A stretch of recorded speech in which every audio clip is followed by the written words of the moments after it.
We're a society pledged to teaching people about New York's history and things that they may not know about New York's history. And this is our first Alexander Hamilton Immigrant Achievement Awards ceremony. The reason that we're putting on this program is that New York has always been considered a city of immigrants. The four people who we are honoring today are Richard Rescola, posthumously, who died in 9/11, but as the security director of Morgan Stanley, 2,687 employees of Morgan Stanley survived. So I think it's an amazing story. The other people are City Council member Margaret Chin, who I've worked closely with on historical matters, who was born in Hong Kong but has been here for many, many years and represents this district. Third honoree is Dr. Matthew Eugene, who's was born in Haiti. He's a medical doctor and has been very active in medical issues in Brooklyn, in the district he represents, as well as the city of New York. And the final awardee is Adrian Flannerly, who was born in County Mayo, but came to New York when he was about 16 or 17, and he has become a major figure in a major Irish radio host and a major figure in helping Irish causes here in New York. But let me introduce the MC and Ron Durrell, who acts as the MC for many of our events. Jim, thank you very much. As Jim was saying, I'm retired from the United States Marine Corps. I did 30 years in the Marines, and it's been my pleasure over the last couple of years to represent the Lower Manhattan Historical Society in these kinds of events. You're also going to have the pleasure of listening to some songs by Linda, and she's been doing this as a balladeer for 16 years. Is that what you told me? At Federal Hall for 16 years. So you're going to have the pleasure of listening to her as well. So our first speaker today is the South District Manager for the National Park Service, and without this particular individual in his department, of course, we would not be able to be here and have access to this fantastic building. Allow me to introduce Jim Chicklin. Jim? I'd like to say thank you for being here. On behalf of the National Park Service and the Superintendent, Shirley McKinney, I'd like to welcome you here, okay? This is a wonderful place to be. Jim, thank you very much. You know, it's also a real pleasure to see so many faces in the audience today. I know that many have come in from the public to sit and observe the proceedings here today. We hope that what you take away from this will be both rewarding, exciting, and you'll be able to gain a bit more knowledge about the honorees and the purpose of this particular event. Deputy Counsel General Anna McGillicuddy, if you would come up here and join me at the podium, please. It's such an honor to join you here on this most special day and on this most special weekend for New York and indeed all across the US, a day of weekend of great joy and celebration. And yesterday we had a fantastic day here in this part of the city when we had a shared US-Ireland commemoration and celebration of Irish and US independence. And as many speakers articulated yesterday, our independence movements, those centuries apart, were so powerfully influenced and determined by each other and by Irish immigrants here in the US.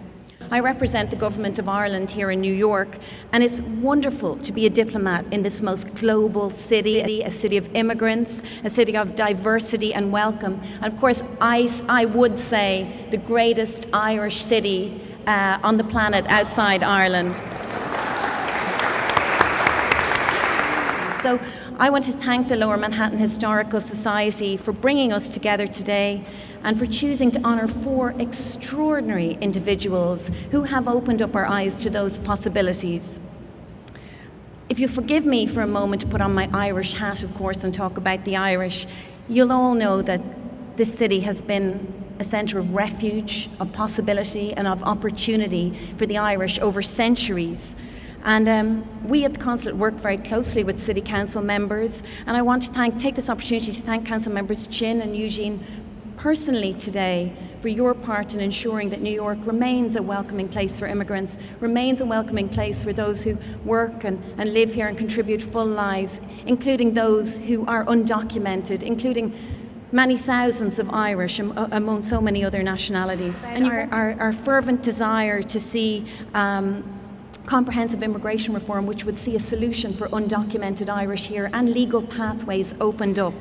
And what we would love to see, like so many other nationalities, is this centuries-old rich story of Irish people coming and contributing to this city, not becoming a thing of the past, but becoming a future story, a new chapter of achievement and ambition. I know that Mr. Adrian Flannelly, one of your honorees, will agree wholeheartedly with everything I've said there. But I would just like to pay a very short tribute to him myself. Adrian is a beloved member of the Irish American community, and he has not only connected the Irish community here in New York to their heritage, to their culture, to the motherland over 46 years, he has used his voice and his influence to be an advocate for good, a voice for change, and in particular on immigration issues. Spoke of his absolute love and loyalty to two countries. Isn't that wonderful? Love and loyalty to two countries. He's been a trusted advisor to countless public officials here in the US and to the Irish government over so many years. And shortly after I arrived, I heard him described in the most powerful terms. Somebody said publicly that Adrian helped the Irish American community to believe in themselves. And I think that's wonderful. And doesn't every community need a leader like that, and need an advocate to serve them, to articulate their concerns, their needs, to give them confidence to express themselves and to be the best they can be? So thank you, Adrian. I'd like to introduce now Steve Barkley, the Director of Hong Kong Economic Trade Office out of New York. Steve Barkley. It's an absolute pleasure to be here and in such a wonderful historic venue. And I'm so proud that a Hong Kong girl, Margaret Chin, is one of the first honorees. We're absolutely delighted that Hong Kong people are making such a contribution to America and to successful immigration and integration by new Americans. Well done, Margaret. Thank you. A question for you, and I don't know if everyone can answer it, but I think that by the time our next speaker finishes, you'll be able to answer this question very thoroughly. And the question is, why Alexander Hamilton? So I'd like to introduce Arthur Piccolo, who is a co-founder of the Lower Manhattan Historical Society, to join me here at the podium and just answer that question. There is the Old Testament and the New Testament. From an American perspective, there could be the Third Testament, the life of Alexander Hamilton. There is none that equals it in all of American history. I will not stand here and tell you Alexander Hamilton's life story, as very amazing as it is. You should know it, and if you don't, read this book in particular and go see the incredible musical based on this book, Ron Chernow's epic biography of Alexander Hamilton. What is so important today, and where we do this, there are various other Hamilton Awards. But today is the first time ever that an award is being named in honor of Alexander Hamilton as America's greatest immigrant ever.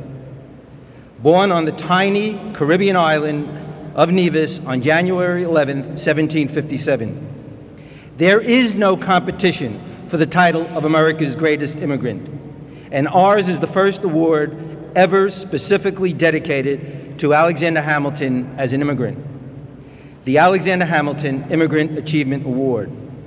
And that should make our 4 honorees very proud indeed. And everyone who has come here today to Federal Hall. For as this award grows in significance each July 4th, our 4 honorees today will always be the first recipients. Why is it so significant that we are doing this at Federal Hall National Monument?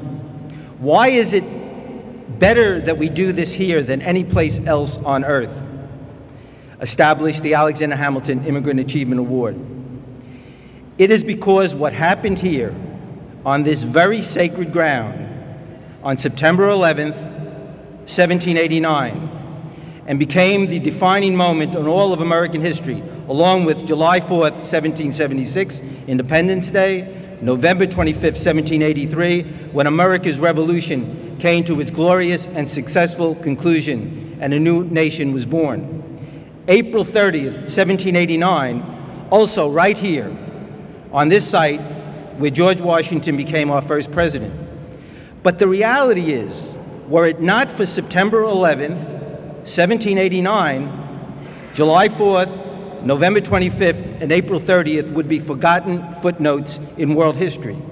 Because without September 11, 1789, there would be no United States today. On September 11, 1789, President Washington nominated Alexander Hamilton to become the first Secretary of the Treasury right on this site. On September 11, 1789, the same day, right on this site, the new U.S. Senate confirmed the nomination.